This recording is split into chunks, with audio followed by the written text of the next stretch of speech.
All right, ready to dive into something kind of unexpected today? We're talking Facebook for pastors. Okay, now that's an interesting combo. Not exactly the usual tech talk. I'm intrigued. What's the source material for this deep dive? Right, it's this book, Facebook for Pastors by Chris Forbes. Facebook for pastors. Okay, so what's a tech lover like you doing digging into that? Well, I went in expecting, I don't know, something kind of cheesy, right? 5 minutes in, I was hooked. It's got all these insightful, almost counterintuitive nuggets about connecting with people, stuff anyone can use, even if you're not, leading a congregation. I'm picking up on a butt here. What's the catch? The surprise started right away the forward. Greg Atkinson, he's a pastor himself, kicks things off by admitting he was totally skeptical at first. Makes sense. Figured Facebook was just what? College kids, cat videos, that kind of thing. Exactly. He thought it was just for kids. But then, and this is the kicker, he talks about how being on Facebook opened up this whole new world for him, like connecting with other church leaders, really deep stuff. Okay, so not just friend requests and liking each other's posts. What kind of deep stuff are we talking about? It was bouncing ideas off each other, sharing support, even seeing how churches across the world were doing ministry.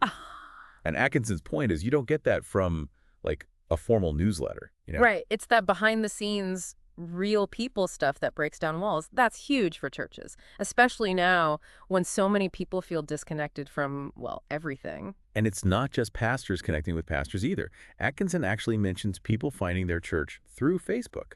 Like, that's how they first encountered the community, which just blew my mind. It's wild how that works. But think about it in the past, new to town, looking for a church, word of mouth, maybe you check the yellow pages if those even exist anymore. Right. Or you just drive around aimlessly on a Sunday morning until you see a steeple. Exactly. But now you go online, you search for what matters to you, you see who's active, who's engaged. It's like churches are putting themselves out there in a whole new way. So it's almost like Facebook is breaking down the walls of this traditional church building, which is something churches have struggled with. Exactly. And this ties into something we talk about a lot, authenticity. Yeah. People, especially younger generations, they can spot a fake a mile away. They want real, raw, no filter. Okay, so we're seeing this need for connection, this desire for authenticity, but churches and technology not always a match made in heaven. To put it lightly. So is this an opportunity for churches to, like, get ahead of the curve? Absolutely. They could use Facebook in ways most organizations haven't even thought of. There's huge potential there. I like where you're going with this because it's not just about attracting new faces, right? It's about keeping the current congregation connected, engaged, which is a whole other challenge in itself. And this leads perfectly into the next part of the ebook, where Forbes goes deep on this idea Facebook is where the people are. He even quotes Matthew 9.36, that whole sheep without a shepherd thing. Which, when you think about it, is a pretty brilliant parallel. It really is. And it's more than just a clever comparison, right? It gets at something deeper. If you want to connect with people, you got to be where they are. And these days, that's online, scrolling through their Facebook feeds, Yeah. guilty as charged. Aren't we all? But here's the thing that always comes up. Pastors are busy, like seriously busy. How can they justify Facebook time with everything else they're juggling? That's a good point. Between sermons, counseling, meetings, it never ends. Right.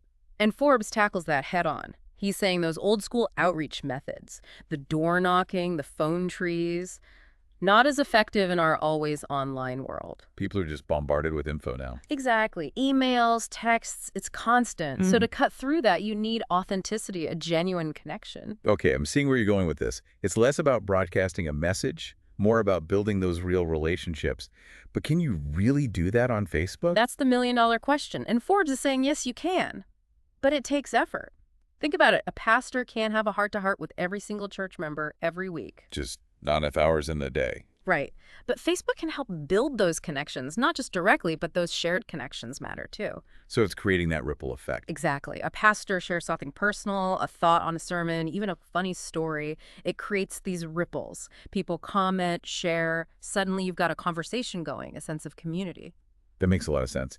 And speaking of community, something that surprised me in the book was the data on Facebook users. I always pictured, younger crowds. But Forbes says it's not just college kids anymore. Right. He quotes Jack Flanagan, an exec at Comscore Media Metrics, and Flanagan's saying as Facebook grows, its users are starting to look like, well, internet users overall. All ages, backgrounds, you name it. So it's becoming more, mainstream? Exactly. And this is something we see with tech all the time. Younger folks jump in first, then it spreads out. So not just pastors needing to pay attention to this. It's relevant to, well, anyone trying to connect with their audience these days. 100%. This impacts marketing, education, healthcare, everything. How we communicate is changing. And those who adapt, they're the ones who'll succeed. Like that saying, fish where the fish are. Exactly. And more, the fish are on Facebook. Okay, so we've established it can be a useful tool, even for pastors. But I gotta admit, I'm still a bit lost on the how. The ebook has strategies, but it's easy to get overwhelmed. What are some key takeaways? Like, how do you use Facebook well, especially in a ministry setting? Forbes' big thing is you don't need to become a tech wizard overnight. It's about those small, meaningful steps. Building your presence, engaging authentically. He breaks it down into stuff anyone can do, tech skills or not. That's reassuring because not all of us are, coding whiz kids. Right. And one of the most important things, it might seem obvious, have a real profile.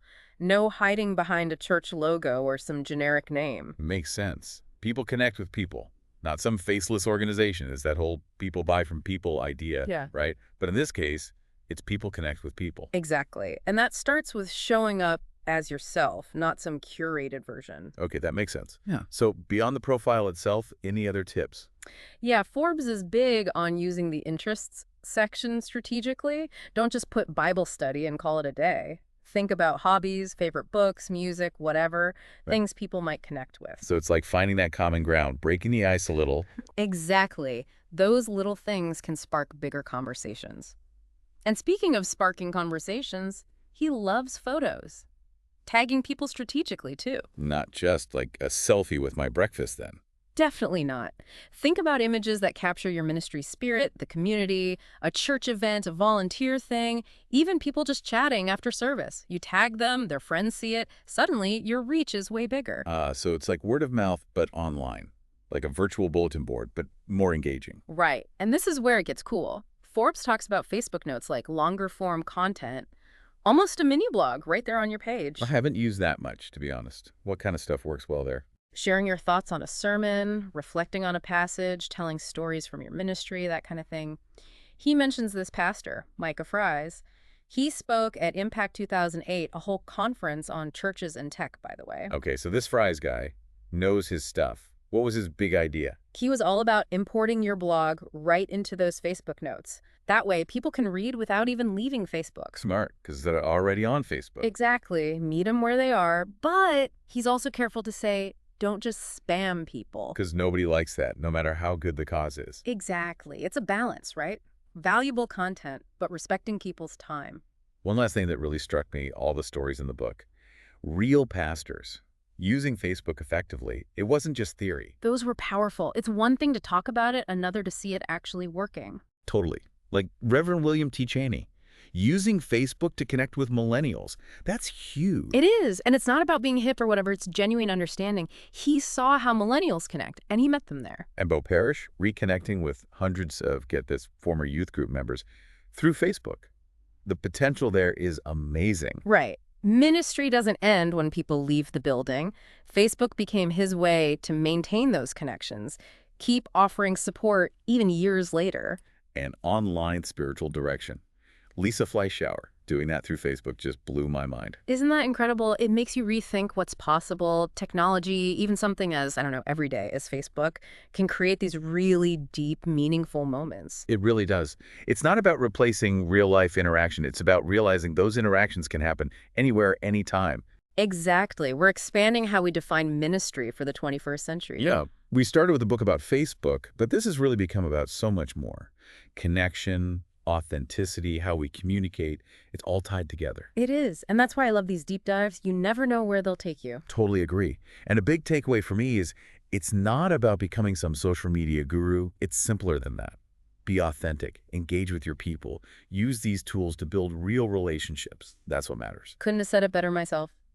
And that's a wrap on another deep dive. Until next time, keep exploring, keep connecting, and remember, sometimes the most unexpected sources hold the most valuable lessons.